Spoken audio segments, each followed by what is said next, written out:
Edijs Sīmanis ir 34 gadus jauns vīrietis. Pusaudžu gados strādājot Gaterī, viņš zaudēja plaukstu. Neskatoties uz to, Edijs daudz laika velta sportam un ir arī 2 puiku tētis. Jā, es biju ļoti atraktīvs zēns.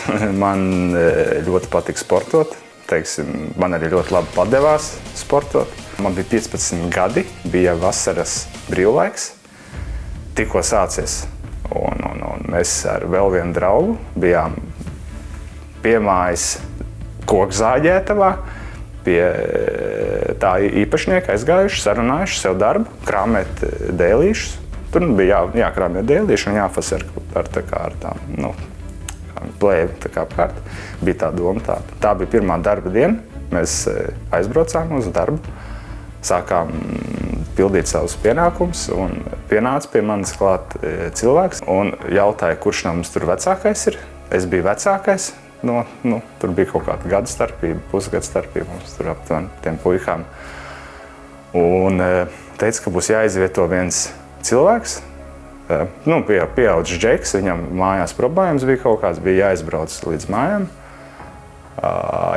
Un man aprādīs aptuveni, kas man jādara ir. Un, tur uz pusstundu vai stundu, kamēr viņš atgriezīsies, man tur būs jāpastrādā, lai tā līnija viss neapstājās tajā. Tas process, viss tas zāģētavs process, Gatera process, tā izsakoties. Man ieved iekšā, tas bija zāģis garinātais, tāda liela ripa. Protams, es nekad nebiju tādas strādājis, nezināju, kas tas ir. Atceroties sevi, man arī nekad no kā bail nebija, tā kā es piekritu bez problēmām, pat nedomājot, ka tur varētu būt kaut kas, kāds tur kaut kas slikts var notikt. Jā, man parādīja, kas man tur aptuveni jādara. Tur bija tādi, ja es nepareizi atceros, 6 metri gari tādi dēļi, kas bija jāuzceļ uz rampas. Un jāsagarina noteikti tā tur tajā, neatceros, cik tur tajā, garumā. Un tas notika, principā, man liekas, jau kaut kādās pirmajās minūtēs, es neatceros, kur cik minūtēs. Es ņēmu dēli, tajā pusē, tas dēls garš, tajā pusē dēls nokrita lejā, un man rokā atradās virsū uz dēļa. Kā rezultātā šo pusi uzrāva augšā un ierāva iekšā tajā zāģējā. Cilvēki pazuda, visi aizmuka, viss asinīs. Roka manā karājās uz asinsvada un šļācās tādas strūklaka ar asinīm. Pirksti mētājās kaut kur, kaut kādas daļas pa grīdu. Protams, tas viss likās tāds milzīgs murgs. Tu nespēji aptvert, ka tā ir realitāte. Tev likās, ka tu esi kaut kādā, sapnī vai tā kā, bet tajā pašā laikā tu saproti, ka tā ir realitāte. Tāds balts gar acīm viss, jā. Un, principā, viens no darbiniekiem, vienīgais, kas neaizmuka, ja es pareizi atceros, viņš man, principā, arī, var teikt, kaut kādā ziņā izglāba dzīvību, jo viņš man apturēja to asiņošanu. Pēc nelaimes Edijs visu vasaru pavadīja slimnīcā, kur viņam tika veiktas vairākas operācijas. Par piedzīvoto joprojām atgādina rētas, kas klāja viņa ķermeni. Kādu laiku cenšoties aizmirsties, viņš bija aizrāvies ar alkoholu un šķietami pazaudējis sevi. Un slimnīcā jau sākās tāds grūtāks posms. Mani pārvietoja uz numuriņu, kur bija vēl viens džeks. Viņam bija pār pa 30 gadu, kāds džeks vīrietis jau gados. Mēs tur sākām tā, mazliet lietot alkoholu pat īstenībā, jā. Tā nedaudz, bet mēs gājām ārā, jā. Tur es atceros, tā bija vasara, aizgājām uz veikalu. Tas bija tad, kad es jau biju jau iedzīvojies jau slimnīcā, jā. Mēs aizgājām, tur nopirkām, mazliet iedzērām, un tas tev vienkārši atslēdzā principā galvu, jā. Jo savādāk es tajā brīdī nespēju, normāli eksistēt un dzīvot, jo likās, ka visa dzīve tev ir vienkārši apstājusies. Viss tev ir pazudis, viss mērķi, viss sapņi, kas tev bija, viss bija izgājis vienā momentā. Jā. Pēc tam es iznācu no slimnīcas ārā, tur jau man sagaidīja draugi, ģimene. Protams, visā tajā posmā ļoti daudz draugu nāca pie manis ciemos, mēģināja visādi maniem runāt, mierināt un tā, bet, protams, kad es tā baigi neatvēros tajā visā, bija diezgan tāds, sabrucis. Jā, un tad, iznākot no slimnīcas, protams, tajā galvā notika pilnīgs bardaks. Tu nesaprati neko, kā tev rīkoties, kā tev staigāt, vai tev slēpt to vai neslēpt, ko cilvēki domās, ko teiks, vai uz tevi neskatīsies, jo tas viss bija tāda diezgan atklāti redzams. Mammai tas bija ļoti smags trieciens. Protams, tas bija ļoti smagi, bet patiesībā mamma kaut kādā ziņā ir tā, kas man ielikusi ir laikam to dvēselisko pusi iekšā, jo viņa vienmēr man ir stāstījusi un audzinājusi, teiksim, kā labu cilvēku. Iemācīties var jebko. Protams, ir dažādas problēmas, dažādas situācijas, ir cilvēki, kuriem daudz smagāk ir, un tur, protams, daudz grūtāk. Tā kā man tur tikai roka nav, tas, tur visur iemācīties. Man likās, ka es jau visu zaudējis, un man vairs nebija ko zaudēt, jā. Tad sākās tāds vēl grūtāks posms līdz kaut kādiem 24 aptuveni gadiem. Jā, neilgi pēc rokas traumas es salauzu diezgan smagu kāju, kas bija ļoti neilgi pēc tam. Es atgriezos atkal slimnīcā. Man paralēli visu laiku bija rokas operācijas vēl. Man bija jābrauc uz slimnīcu vēl turpināt to procesu visu. Tad man apstājās process rokas operācijām dēļ laustās kājas. Jā, es atkal atgriezos slimnīcā, gultā, nogulēju, neatceros 2 nedēļas laikam ar lausto kāju. Man bija diezgan smags lūzums kājā, jā. Ārsts man tajā brīdī teica, ka es vairs vispār nevarēšu skriet. Tā kā neko tādu ļoti aktīvi uz kājām darīt, un tad man dzīve pilnīgi vēl vairāk sabruka un apstājās. Bet tas man neapturēja tusēties vēl joprojām, jā. Es ar draugiem atpūtos. Talsos pat bija gadījumi, kad ar vienu kāju es atceros lecu muku no pašvaldības policijas projām, ielecu krūmos iekšā un paslēpos. Tas nebija vienreiz. jā. Tas bija tāds diezgan traks tāds periods. Un tad es kaut kādā momentā sāku mēģināt paskriet. Vienkārši pats, tā kā, nezinu, kāpēc es to darīju, es skrēju, jā. Es vienkārši, brīvdienās gāju paskriet. Man kāja nesāpēja, es skrēju.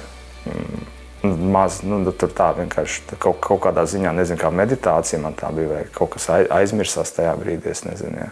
No šī trakā posma tolaik izkļūt palīdzēja bijusī sieva. Edijs atsāka skriet, taču jau atkal nācās saskarties ar lielām sāpēm kājās. Viņa bija man tāds mazliet tā kā motivators, jā, kas man iedeva tādu, tā kā tu vari to, tev jādara, tu vari un tā. Un tad pamazām, 24, 25 gadi, precīzi neatceros. Es izdomāju, ka es gribu tā kā arī sākt skriet kaut ko vairāk darīt, tā kā sākt gatavoties tā kā tādiem skriešanas sacensībām kaut kādām, jā. Sāku skriet, darboties. Un bija tāds klikšķis, tāds kājā. Skrienot. Patiesībā pat vienā skrējienā es pat atceros to brīdi, kad viss apstājos un nevarēju vairs paskriet. Vienkārši milzīgs sāpes, tā kā ar nazi iedurt tajā kājā. Un viss man sāpēja nežēlīgi, ļoti sāpēja tā kāja, ka nevarēju paiet knapi uz darbu, gāju klibodams tikai pie zem precām zālēm. Un atkal atsāku visu tā pamazām atkal staigāt, pamazām to, atkal atsāku pamazām skriet un atkal nokrit turpat, kur bija atkal ar sāpēm kājā un nevarēju paiet un smagas zāles. Un tad bija tāds galīgi bēdīgs posms manā dzīvē pienācis. Es domāju, brānis, cik reizes man sēdinās, vienkārši visu laiku sēdina. Visu laiku tev kaut kāda notikuma, kas tev nosēdina. Tas, man liekas, man pat dzīvē bija pat zemākais punkts, pat vēl zemāks nekā, kad ar roku notika, jo tā roka, viss tas jau bija aiz muguras un tik daudz izdzīvots, un kad tu saproti, ka tu esi tā kā galīgi nosēdināts, ka tu vairs nevari neko, tu nevari paiet normāli, tu nerunājot par skriešanu, tā kā tev nav mērķi, nekā nav, tā kā vispār nesaprati, kas notiks tālāk, ko man darīt, ja tas bija vienīgais, kas man deva kaut kādu gandarījumu, ka es varu skriet kaut ko fiziski darīt. Un tajā brīdī es reāli sev nosolījos. Ja es dzīvē varēšu vēl kādreiz funkcionēt normāli, bez sāpēm. Es vairs nedrīkst apstāties vispār nekad. Un solījumu sev viņš tur. Ārstu iedrošināts Edijs atsāka sportot, toreiz izvēloties triatlonu, bet pēc tam pievēršoties hairokam. Savukārt bērni ir viņa lielākais motivators. Tad, kā jūs teicat, es mazliet kaut kādā brīdī varbūt nogur no tā visa triatlona, tās krāšņās dzīves, ka tev pilnīgi par visu ir jādomā. Man mainīja sportu uz citu sportu, uz hairoks. Tur es noķēru baigo vaibu noķēru.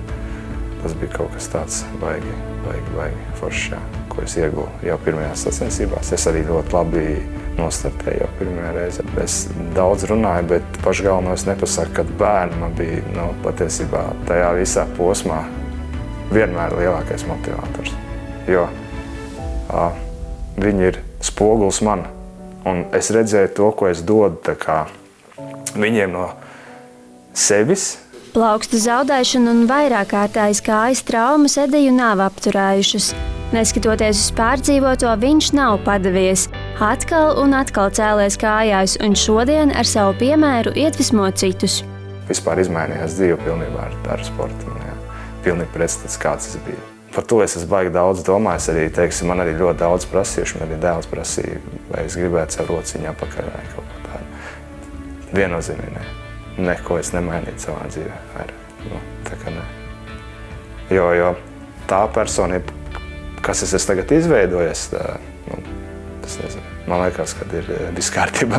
Es nezinu, kas man manīm būtu bijis, ja tas nebūtu noticis. Visi tie notikumi man izveidoja par to cilvēku. Un es domāju, es biju tik spēcīgs izveidots pēc tiem notikumiem, ka man tas viss aizgāja dabiskā ceļā jau tālāk. Man nebija sev jāspiež darīt lietas kaut kādas.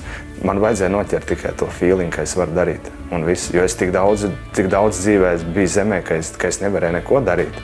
Un man vajadzēja vienkārši iedot to, ka es varu beidzot darīt. Un tikko es to sajūtu, ka es varu darīt, tad man vairs nevarēja apstādināt. Tad es paliku nedaudz aktīvāks sociālajā vidē. Tad cilvēki man sāk rakstīt, un tad es sapratu, tā ir mana misija, kas man jādara dzīvē. Jo es kaut kādā ziņā motivēju cilvēkus. Un es pats to neapzinājos visu laiku, jo es jau tā pieredzu pie sevis, tev liekas viss tik pašsaprotam, tā ikdiena, viss tas, ko tu dari, neliekas nekas īpašs. Tu pierunā, viss normāli, es visu daru, man nav vispār nekādas lietas, ko es nespēju darīt. Vairāk saule ir un gribās smaidīt, siltākās vietās, bet tur taču pilnīgi cits feelings ir, kad tu izēji ārā. Tu vienkārši pierodi jau pie tā, un tu vienkārši staigā un smaidi, un pie mums arī vajag smaidīt vienkārši cilvēkiem vairāk, un viss būs kārtībā.